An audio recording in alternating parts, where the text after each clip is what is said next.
મંદિરના ગુરુદ્વારાના અભય માતાજીના ટ્રસ્ટી શ્રી હેમુભાઈ વાઢેર આપણી સાથે છે.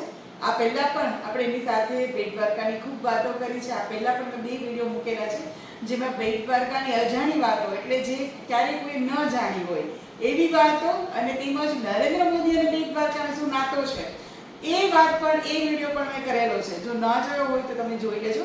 આજે ફરીથી આપણે હેમુભાઈ વાઢેર આપણી સાથે છે, બેટ દ્વારકાના મૂવી અને ઘણા બધા મંદિરો અને સંસ્થાઓ સાથે જોડાયેલા ટ્રસ્ટી છે. આજે હવે શું કહેશો બેટ દ્વારકા વિશે? આજે ફરીથી એક નવી વાત દ્વારકા ટુડેના દર્શકો સાથે કરો. આટલી બધી પ્રતાપી કઈ રીતે થઈ, આ ભૂમિનો આવો પ્રતાપ ક્યાંથી આવ્યો, એની પાસેના તો ઘણા ગૂઢ રહસ્યો છે. પણ આ ભૂમિ એક આઇલેન્ડ છે, એક આ ટાપુ છે. એવા આખી દુનિયામાં 2,34,000 ટાપુઓ છે, અને એ ટાપુઓમાંથી કોઈને આપણા ધર્મશાસ્ત્રએ નામ આપ્યું નથી. એક જ આ બેટ દ્વારકાને નામ આપેલું છે, અને એ નામ ભાગવદ્ ગીતાની અંદર રમણદીપ તરીકે આપેલું છે. ધર્મ જ્યારે કોઈ પણ સંસ્થાને કે કોઈ પણ વ્યક્તિને કે કોઈ પણ જમીનને કોઈ પણ પ્રકારનું નામ આપતો હોય ત્યારે એની પાસે એના રહસ્યો હોય ને હોય. તો બેટમાં એવા કયા રહસ્ય છે કે ભાગવદ્ ગીતામાં ધર્મશાસ્ત્રએ નામ આપવું પડ્યું રમણદીપ? તો આપણે પહેલું જોતા એમ લાગે કે પંચજન્ય સંઘ પૂર્વ દિશામાં નીકળે છે, વિશ્વમાં ક્યાંય નીકળતો નથી, અમારી એક જ દિશામાં નીકળે છે. પછી ઉત્તર દિશાની અંદર કમલ પદ્મ નીકળે છે, જે વિષ્ણુ ભગવાને પોતાના હાથમાં ધારણ કરેલું છે, જે વિશ્વમાં ક્યાંય નીકળતું નથી. પછી અમારી આ દિશા દક્ષિણ દિશામાં સ્વાસ્તિક નક્ષત્રમાં પાકેલું મોતી નીકળે છે, જે વિશ્વમાં ક્યાંય એવું મોતી નીકળતું નથી. મોતીનો પ્રભાવ શું? મોતીનો પ્રભાવ એ છે કે તમારા હાથમાં પહેરેલો તો તમારી આસપાસમાં કોઈ દિવસ કોઈ લડાઈ ઝઘડા ઉદ્ભવે જ નહીં. તમારા ઘરમાં હોય તો આખા લતામાં કોઈ પણ જાતના ઝઘડા ન રહે, પરમ શાંતિ રહે સદાને માટે. મોતી જ્યાં લગી અહીંયા છે, અહીંયા લગી આ મોતીનો પ્રભાવ. અને અમારી આ પશ્ચિમ દિશાની અંદર કોરલ રીફ ઉપર જો કોઈ મોટામાં મોટી માનવ વસાહત હોય તો ઓખા નગરી છે.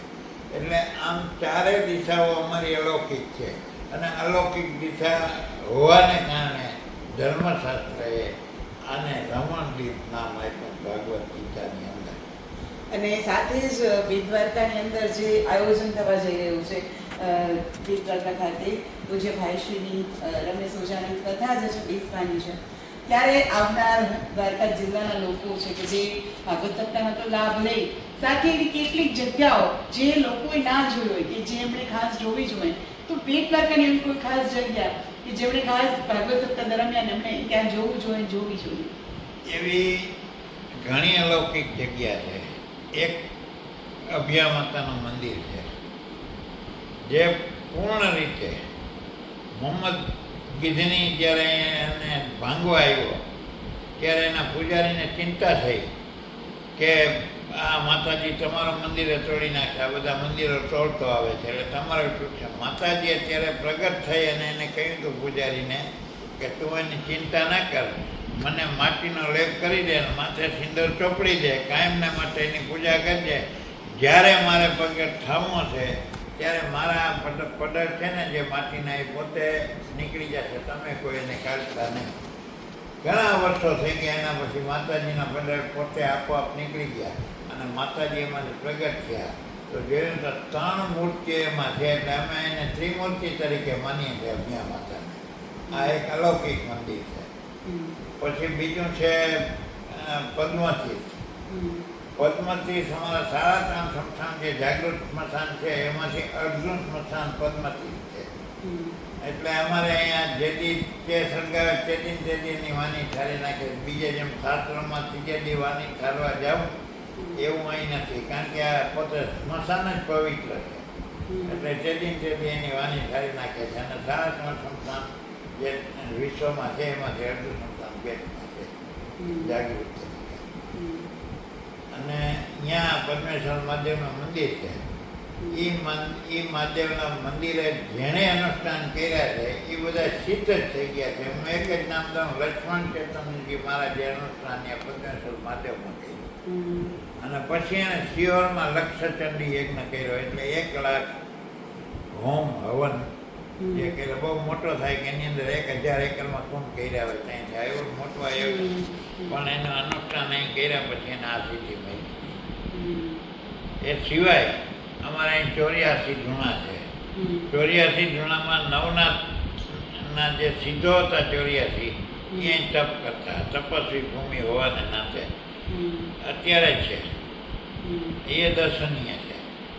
પછી આગળ વધીએ તો હનુમાન દાંડી તો આવી જ ગયું છે, એની તો કથા કહી જ દીધી છે, વાર્તા કઈ રીત છે.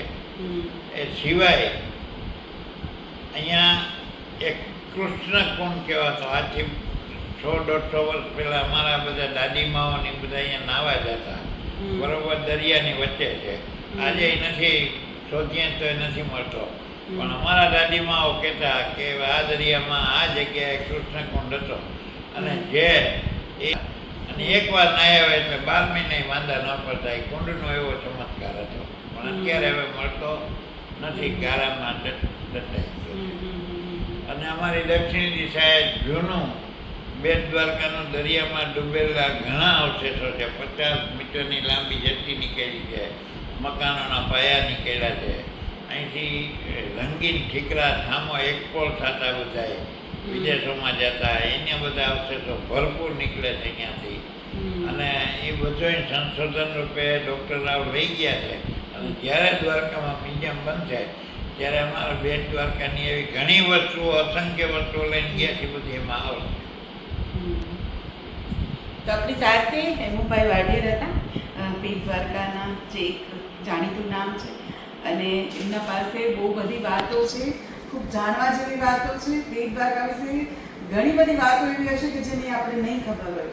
તો આગળ પણ એમની સાથે મળતા રહીશું, વાત કરતા રહીશું, અને આપના સુધી આ બેટ દ્વારકાની અજાણી વાતોને પહોંચાડતા રહીશું. વૃંદા પાંડ્યા, સૌને જય દ્વારકા.